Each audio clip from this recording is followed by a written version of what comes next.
आज की वीडियो में हम डिस्कस करेंगे agency regulation as per the insurance regulatory and development authority. कहते हैं कि जो आपकी IRDA की जितनी भी रेगुलेशन है, ठीक है, कि हमने कैसे लाइसेंस देना है, कि हमें लाइसेंस देते हैं वक्त हमें कौन सी चीज़ों का ध्यान रखना है, ये सभी रेगुलेशन, ये सभी चीज़ें हमें ध्यान रखनी है। ठीक है, आज हम सीखेंगे इसी चीज़ों को ही। सबसे पहले यहाँ बताया गया है कि कमेंसमेंट, ठीक है, कि ये जो रेगुलेशन है, ठीक है, ये कहते हैं कब फोर्स में आई थी। तो कहते हैं आपका जो है ना, इस रेगुलेशन को हम क्या कहते हैं, कहते हैं IRDA एक्ट भी हम IRDA अथॉरिटी रेगुलेशन भी कहते हैं, 2000 के ऐसे कहते हैं। और ये जो कहते हैं कब फोर्स में आया था, 2002 में ये कहते हैं फोर्स में आया था जितनी भी रेगुलेशन है। ठीक है, उसके बाद नेक्स्ट आपको गिवन है कुछ डेफिनेशंस। ठीक है, आपको यहाँ पे काफी डेफिनेशन गिवन है, बट इनमें से हमने सिर्फ 2 या 3 जो मेन डेफिनेशन है वो याद करनी है। जैसे कि फर्स्ट है आपकी डेजिग्नेटेड पर्सन। ठीक है, जैसे कि यहाँ पे गिवन है, it means an officer normally in a charge of marketing operations as specified by an insurer and authorised by the authority to issue और renew licence under this regulation. कहते हैं वो पर्सन, ठीक है, जिसके पास एक अथॉरिटी है कि वो कहते हैं इशू कर सके लाइसेंस या रीन्यू कर सके अपने लाइसेंस को। ठीक है, उसके बाद नेक्स्ट आपका एक और डेफिनेशन है जिसका नाम है स्पेसिफाइड पर्सन। ठीक है, स्पेसिफाइड पर्सन कहते हैं कौन होता है, इट मीन्स है डायरेक्टर और अ पार्टनर। डायरेक्टर हो सकता है, पार्टनर हो सकता है, एक या एक से ज्यादा व्यक्ति भी हो सकता है, एम्प्लॉय भी हो सकता है, कुछ भी हो सकता है। कहते हैं जो कहते हैं कि so designated by the corporate agent, जो कि कहते हैं कॉर्पोरेट एजेंट के द्वारा अपॉइंट किया गया है, डेजिग्नेट किया गया है किस काम के लिए, who has undergone the practical training. ठीक है, प्रैक्टिकल ट्रेनिंग जो भी ट्रेनिंग वगैरह उसने की होनी चाहिए। एंड कहते हैं who is responsible for soliciting and procuring insurance business on the behalf of corporate agent के। ठीक है, क्योंकि जैसे कि मैंने पहले बताया था, कॉर्पोरेट एजेंट किसके बिहाफ पे काम करता है, अपनी इंश्योरेंस कंपनी के बिहाफ पे काम करता है। ठीक है, तो एजेंट के बिहाफ पे कहते हैं आगे कौन काम करता है, स्पेसिफाइड पर्सन। और जो स्पेसिफाइड पर्सन है कौन अपॉइंट करते हैं, आपके कॉर्पोरेट एजेंट ही अपॉइंट करते हैं। ठीक है, उसके बाद नेक्स्ट है आपका इशू और रीन्यूअल ऑफ लाइसेंस, कि जब आपने कहते हैं इशू करना है ये रीन्यू करना है, ठीक है, लाइसेंस को, तब आपने कहते हैं जो एप्लीकेशन है वो किस फॉर्म में और किस मेथड में अपने अप्लाई करनी है। सबसे पहले कहते हैं अगर आपने एप्लीकेशन का, ठीक है, अप्लाई करनी है अपनी लाइसेंस के लिए, तो आपको कहते हैं कौन कौन से फॉर्म फिल करने चाहिए। सबसे पहले अगर आप इंडिविजुअल हो तो आपका फॉर्म क्या आता है, IRDA फॉर्म एजेंट VA, ठीक है, फॉर्म आता है। उसके बाद अगर आप फर्म हो या आप कंपनी हो, ठीक है, देन उस केस में आपका कौन सा आता है फॉर्म, IRDA एजेंट्स VC/A1, ठीक है, फॉर्म आते हैं। जितने भी फॉर्म है, जितने भी आपके नेम्स लिखे हुए हैं, ये अपने एज इट इज याद करने हैं। ठीक है, एज इट इज अपने एग्जाम में लिखने हैं। उसके बाद कहते हैं जो भी फीस, ठीक है, जो जितनी भी फीस आपको बोली गई होगी आपने वो वाली फीस, ठीक है, फिल करनी है। उसके बाद आपका सेकंड पॉइंट है, कहते हैं डेजिग्नेटेड पर्सन, ठीक है, जिसके पास अथॉरिटी है, कहते हैं उसके जब उसको आपकी रिसिप्ट मिलेगी, एप्लीकेशन मिलेगी, ठीक है, प्लस आपको एक एविडेंस मिलेगा कि हाँ भी मैंने फीस पे कर दी। ठीक है, देन वो कहते हैं अगर वो सेटिस्फाई होगा देन वो आपको लाइसेंस इशू करने के लिए आगे प्रोसीड करेगा। ठीक है, उसके बाद है कि आपने कोई भी कहते हैं डिसक्वालिफिकेशन नहीं होनी चाहिए। इट मीन्स आपसे, या हम ऐसे भी कह सकते हैं कि आपके पास प्रॉपर क्वालिफिकेशन होनी चाहिए जो कि आपकी आगे जाके रेगुलेशन 4 में, ठीक है, आपको बताएंगी है।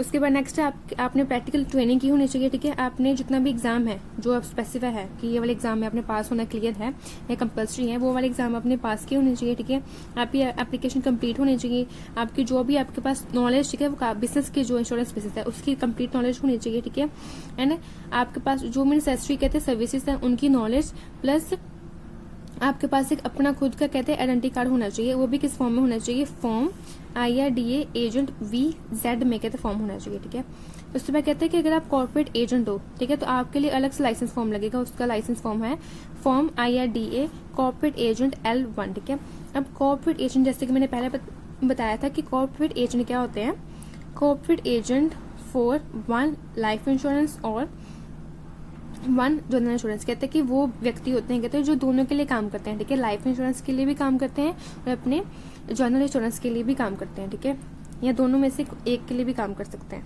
ठीक है, तो ये इनकी खुद की चॉइस होती है। ठीक है, तो इनके कहते हैं फॉर्म भी अलग है, प्लस इनका जो आइडेंटिटी कार्ड होगा कहते हैं वो वाला फॉर्म भी अलग है। वो फॉर्म है आपका form IRDA corporate agent D1, एक मिनट, नहीं सॉरी ID1। ठीक है, उसके बाद नेक्स्ट है कहते हैं यहाँ आपको बोला गया, कहते हैं कि अगर अथॉरिटी को, ठीक है, लगता है कि आपके कोई फॉर्म में पे कोई भी कहते हैं कुछ उनको लगता है कि आपको लाइसेंस नहीं देना चाहिए। ठीक है, यानी उन्होंने बोला कि वो रिफ्यूज भी कर सकती है, बट रिफ्यूज करने के लिए उसके पास क्या होना चाहिए, एक नोटिस एक रीजन होना चाहिए। ठीक है, जो कि उसने प्रॉपरली कहते हैं रिटन फॉर्म में आपको दिया होना चाहिए। ठीक है, उसके बाद थर्ड क्या है, कहते हैं कि जो आपका है ये डेजिग्नेटेड पार्टनर कहते हैं वो कहते हैं ग्रांट भी कर सकता है और रीन्यू भी कर सकता है आपका लाइसेंस, ठीक है। पर उसका टाइम लिमिट होती है, वो टाइम लिमिट कितनी है 3 मंथ, ठीक है। कि जब से आपने डेट अप्लाई की है, एप्लीकेशन डेट ऑफ एप्लीकेशन से कहते हैं आगे वाले कहते हैं 3 महीने में आपकी जो लाइसेंस है या तो बना होना चाहिए, ठीक है, न्यू, या तो कहते हैं रीन्यू हो जाना चाहिए, ठीक है। उसके बाद नेक्स्ट कहते हैं अगर इन केस कोई डिले आ जाती है, ठीक है, देन कहते हैं विद इन 60 डेज कहते हैं रिसिप्ट ऑफ एप्लीकेशन के 60 डेज के अंदर अंदर ही आपने उस रीजन, उस डिले का कहते हैं रीजन बताना है, ठीक है। उसके बाद नेक्स्ट है कि अगर जो डेजिग्नेटेड पार्टनर है या पर्सन है कहते हैं अगर रिफ्यूज करता है तो उसके लिए उसको प्रॉपर रीजन देने होंगे कि हाँ भी मैंने क्यों इस बंदे को रिफ्यूज किया है लाइसेंस देने से। उसके बाद नेक्स्ट है कहते हैं कि कोई भी इंडिविजुअल है, ठीक है, उससे कहते हैं वो अच्छा हो रही है कि उसने कोई स्पेसिफिक पर्सन बनना है, ठीक है, एजेंट का नहीं, उसने एजेंट के बिहाफ पे कहते हैं काम करना है, देन कहते हैं वो अप्लाई कर सकता है IRDA form corporate agent A2 के फॉर्म के अंदर, ठीक है, वो अप्लाई कर सकता है। नेक्स्ट है कहते हैं कि अगर कोई डेजिग्नेटेड पर्सन है, ठीक है, उससे कहते हैं कोई भी अपनी एप्लीकेशन आई है या कोई भी उसका एविडेंस भी आया है, ठीक है, देन कहते हैं या उसने ग्रांट भी करना है या रीन्यू भी करना है, ठीक है, जो भी केस है रीन्यू का जो है नवीन्यू बनाने का जो भी केस है कहते हैं उस केस में वो कहते हैं सर्टिफिकेट भी इशू कर सकता है लाइसेंस का, certificate in the form IRDA corporate agent L2 के फॉर्मेट के कर सकता है। नेक्स्ट है यहाँ पे रेगुलेशन 4 में यहाँ आपको बताएंगे क्वालिफिकेशन, ठीक है, कि आपके पास कौन सी क्वालिफिकेशन होनी चाहिए, ठीक है।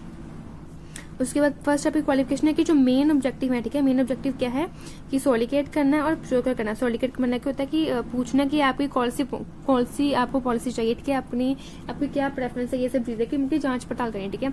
और प्रोक्योर की जो आपके कस्टमर है, ठीक है, उनको कहते हैं अपनी इन्वॉल्व करना अपने बिजनेस में, ठीक है। तो कहते हैं मेन ऑब्जेक्टिव जो है आपका कि कस्टमर लेके आने, कस्टमर से बातचीत करनी, ठीक है, तो ये आपने मेन ऑब्जेक्टिव रखना है और इस मेन ऑब्जेक्टिव को ही आपने अपने मेन सेट करके रखना है, ठीक है। उसके बाद नेक्स्ट कहते हैं कि आपने स्टैंडर्ड जो मिनिमम क्वालिफिकेशन क्या है +2 पास ही होना चाहिए किसी भी बोर्ड में, ठीक है, एंड 10th भी आपने पास ही होना चाहिए किसी भी बोर्ड में, ठीक है। एंड जहां से आपने +2 पास की है ना वहां का कहते हैं जो एरिया है जो पॉपुलेशन है वो कैसी होनी चाहिए, पॉपुलेशन ऑफ 5000 और more as per the last census, कहते हैं पिछले सेंसस से ज्यादा ये 5 कहते हैं 1000 तक होनी चाहिए जिस प्लेस में आपने +2 की है, ठीक है। उसके बाद नेक्स्ट है कहते हैं कि जो स्पेसिफाइड पर्सन है कहते हैं वो भी कहते हैं उसकी भी ये जो क्वालिफिकेशन है जो पहले 2 हुई है वही क्वालिफिकेशन है, ठीक है, क्योंकि एजेंट की भी यही है और स्पेसिफाइड पर्सन की भी यही है, ठीक है। उसके बाद ये लास्ट आपकी मेन है कि वो जो कोई भी कॉर्पोरेट एजेंट है कोई भी आपका स्पेसिफाइड पर्सन उसमें किसी भी तरह की जो भी डिस्क्वालिफिकेशन है कहते हैं वो उसमें किसी भी तरह की डिस्क्वालिफिकेशन नहीं होनी चाहिए, ठीक है। उसके बाद नेक्स्ट है आपकी रेगुलेशन 2 कि आपकी कौन सी फीस है, कितनी फीस अप्लाई होनी चाहिए, ठीक है। कहते हैं फीस तो वैसे आपको वहीं पता लगेगी अपनी रेगुलेशन के द्वारा, बट कहते हैं मैक्सिमम जो फीस कितनी होती है ₹250, ठीक है, 2250, हाँ 250 से ज्यादा कहते हैं आपकी मैक्सिमम फीस नहीं होनी चाहिए, ठीक है। एंड कहते हैं अगर आप स्पेसिफाइड पर्सन के केस में, ठीक है, आप अप्लाई कर रहे हो, ठीक है, देन उस केस में क्या होता है 500 होती है आपकी फीस, ठीक है। उसके बाद नेक्स्ट है आपकी कोड ऑफ कंडक्ट कि आपने अगर आपने लाइसेंस अप्लाई करना है तो आपने कौन सी कोड ऑफ कंडक्ट फॉलो करनी चाहिए, ठीक है, कि कौन से आपने ऐसे काम है जो आपने एकदम करने ही करने हैं, ठीक है। आगे बोला कि एवरी पर्सन जिसके पास लाइसेंस है उसने ये सभी चीजें करनी है, ठीक है। यहाँ आपको बोला है कि एवरी इंश्योरेंस एजेंट शेल कि उसने ये सभी चीजें करनी है। फर्स्ट क्या है उसने अपने आप को आइडेंटिफाई करना है, ठीक है, अपनी कंपनी को आइडेंटिफाई करना कि मेरी ये बिजनेस है, मैं इस बिजनेस के इस कंपनी के भी आपसे काम कर रहा हूँ, ठीक है। सेकंड चीज कहते हैं कि उसने अपना लाइसेंस डिस्क्लोज करना, अगर उससे जो अपना क्लाइंट है, ठीक है, वो डिमांड करे तो ही डिस्क्लोज करना है, ठीक है। उसके बाद नेक्स्ट है कहते हैं डिसेमिनेट का मतलब होता है स्प्रेड करनी, ठीक है, information about the insurance product की इंश्योरेंस कौन सी स्कीम चल रही है, क्या क्या ये सभी चीजें जो इंश्योरेंस बिजनेस के साथ लिंक है कहते हैं उनको बताना है कस्टमर को भी कंपनी को भी, ठीक है।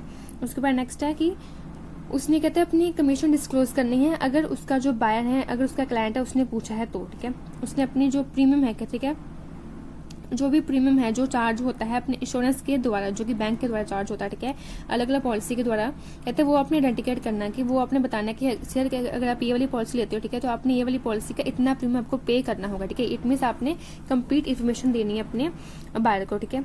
उसके बाद नेक्स्ट है एक्सप्लेन दी प्रोस्पेक्टस, कहते हैं कि आपने अपने क्लाइंट को कहते हैं प्रॉपर जो प्रोस्पेक्टस है वो एक्सप्लेन करना, ठीक है, जितनी भी इन्फॉर्मेशन है रिगार्डिंग दी प्रपोजल फॉर्म ये अपने उसको बताना कि ये प्रपोजल फॉर्म है आपने इसे ऐसे फिल करना, ठीक है, जो उसकी मटेरियल जो उसकी मेन इसके डॉक्यूमेंट है कहता है ये आपको डॉक्यूमेंट चाहिए, ये सभी चीजें कि आपने उसको पॉलिसी में फिल करने में, ठीक है, पॉलिसी के बाद भी हेल्प करनी है।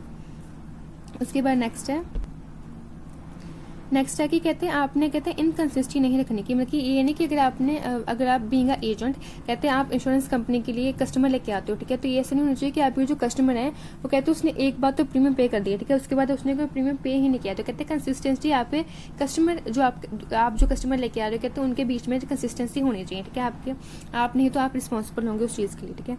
उसके बाद कहते हैं प्रॉम्प्टली इन्फॉर्म करें कोई भी एक्सेप्टेंस और रिजेक्शन की, अगर कहते हैं कोई भी बैंक है, ठीक है, उस बैंक ने कहते हैं जो प्रपोजल है कहते हैं एक्सेप्ट किया है या रिजेक्ट किया, कहते हैं वो आपने अपने प्रॉपर क्लाइंट को बताना है, जल्दी ही बताना है, ठीक है। उसके बाद जितने भी डॉक्यूमेंट्स एक पॉलिसी के साथ वो जितने भी डॉक्यूमेंट कहते हैं वो इकट्ठे करके उसको प्रॉपर्ली अरेंज करके, ठीक है, जमा करवाने होते हैं बैंक के पास। नेक्स्ट है कहते हैं कोई भी नेसेसरी असिस्टेंस है, क्योंकि कोई भी नेसेसरी इन्फॉर्मेशन है, ठीक है, पॉलिसी होल्डर को कोई भी कहते हैं जो मेन इन्फॉर्मेशन है, ठीक है, चाहे वो अपने क्लाइमेट के द्वारा हो कि चाहे वो सेटलमेंट ऑफ क्लेम के द्वारा ही कोई किसी भी टाइम, ठीक है, जो भी मेन इन्फॉर्मेशन लगती है, ठीक है, क्लाइंट को वो आपसे आके पूछ भी सकता है, प्लस आपकी रिस्पॉन्सिबिलिटी भी है कि आप अपने क्लाइंट को वो सभी चीज़ें बताएं, ठीक है। तो उसके बाद कहते हैं advice every individual policy holder to effect nomination, ठीक है, और असाइनमेंट और चेंज ऑफ एड्रेस की, मतलब कि अगर किसी भी तरह का कहते हैं चेंज ऑफ एड्रेस है, कोई भी तरह का कुछ चेंज हुआ है, ठीक है, तो आपने उस केस में बताना होता है अपनी बैंक को या अपने क्लाइंट को, ठीक है, ये जो चेंजेस आए हैं तो आप ये ऐसा कर लीजिए, ठीक है। उसके बाद नेक्स्ट है no insurance agent shall do, कि उसने ये सभी चीज़ें बिल्कुल नहीं करनी। एक तो उसके पास वैलिड लाइसेंस नहीं होना चाहिए, ठीक है, जिसमें कहता है कि जाली लाइसेंस नहीं होना चाहिए। कहते हैं उसके बाद ओमिट एनी मटेरियल इन्फॉर्मेशन, कोई भी मेन इन्फॉर्मेशन को कैसे उसने बिल्कुल भी स्किप नहीं करना, ठीक है, अपने माइंड में से। उसके बाद नेक्स्ट है कहते हैं किसी भी तरह की कहते हैं प्रपोजल फॉर्म में रॉन्ग इन्फॉर्मेशन फिल नहीं करनी, ठीक है। उसके बाद नेक्स्ट है कि उसने रूडली बिहेव नहीं करना अपने प्रोस्पेक्टस जिसमें कहते हैं अपने बायर के साथ, ठीक है। कहते हैं उसने बिल्कुल भी कोई इंटरफेयर नहीं करना किसी भी थर्ड पार्टी के कोई और एजेंट है, ठीक है, तो उसके काम में कोई भी किसी भी तरह का उसने इंटरफेयर नहीं करना होता, ठीक है। कहते हैं आपने अलग अलग रेट्स, अलग अलग टर्म्स एंड कंडीशन, ठीक है, जो कि इंश्योरेंस ने तो दी हुई है कि बैंक ने तो ये सभी कंडीशन दी है, तो उसके अलावा आपने अपनी अलग से कोई कंडीशन या अलग से रेट नहीं डिसाइड करना, ठीक है। कोई भी कहते हैं एक्स्ट्रा आपने चार्ज नहीं करना अपने कस्टमर के साथ, ठीक है। फोर्स आपने बिल्कुल भी फोर्स नहीं करना अपने पॉलिसी होल्डर को कि वो अपनी पहले वाली पॉलिसी को टर्मिनेट कैंसिल करवा दे और नवी वाली पॉलिसी को अप्लाई करे, ठीक है। उसके बाद नेक्स्ट है कहते हैं कि आपकी रेगुलेशन में बताया गया कि कोई भी पर्सन को, ठीक है, कोई भी जो एजेंट है, ठीक है, उसके कहते हैं 50% से ज्यादा कहते हैं वो अपनी कमीशन चार्ज नहीं कर सकता, ठीक है। कहते हैं उसने फ्रेश लाइसेंस अप्लाई करना है, ठीक है, अगर अपनी मतलब चेंज भी करनी है, ठीक है, जैसे कि पहले एजेंट था, ठीक है, एजेंट के बाद कहते हैं उसने अपना कोई और स्ट्रीम ज्वाइन करनी है, जैसे कि उसने एजेंट के बाद अब अपनी स्पेसिफाइड पर्सन बनना है, उस केस में कहते हैं जो भी चेंज करेगा, जो भी उसके जैसे कि अगर उसका लाइसेंस खत्म ही होने वाला होगा, ठीक है, देन उस केस में कहते हैं उसने अपना जो है लाइसेंस है उसको दोबारा से रीन्यू करवाना होता है।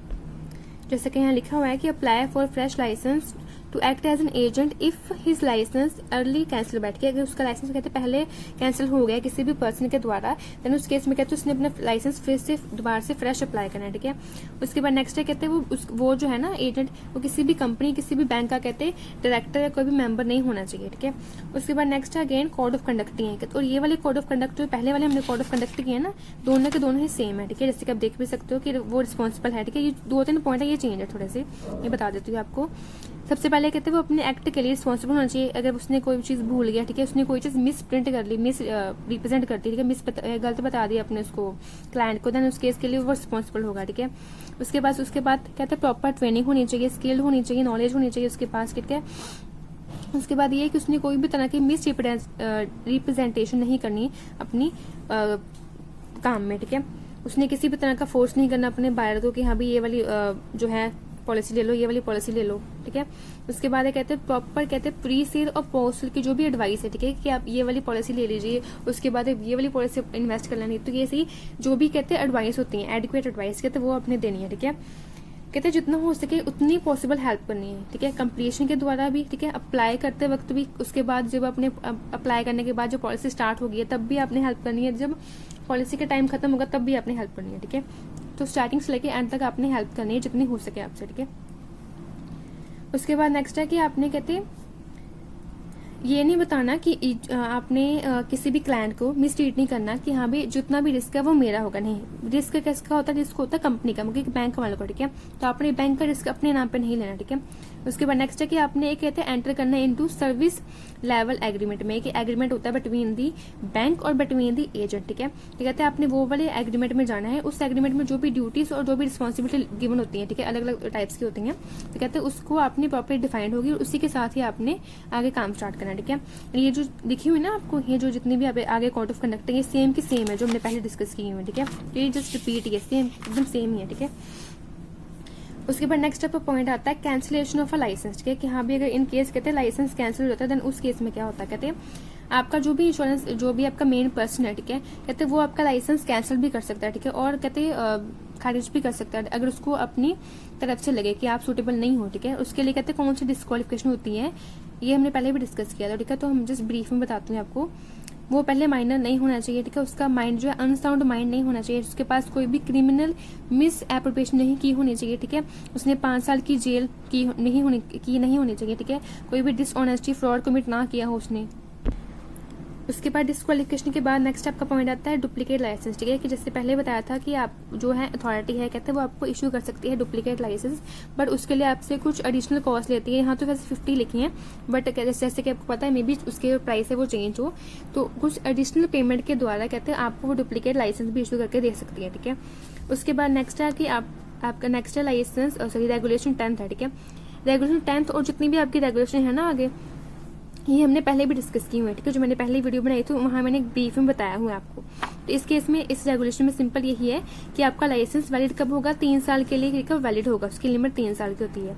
3 साल के बाद कहते हैं आपने उसको रीन्यू करवाना होता है, ठीक है, या आपने फ्रेश अप्लाई करना होता है।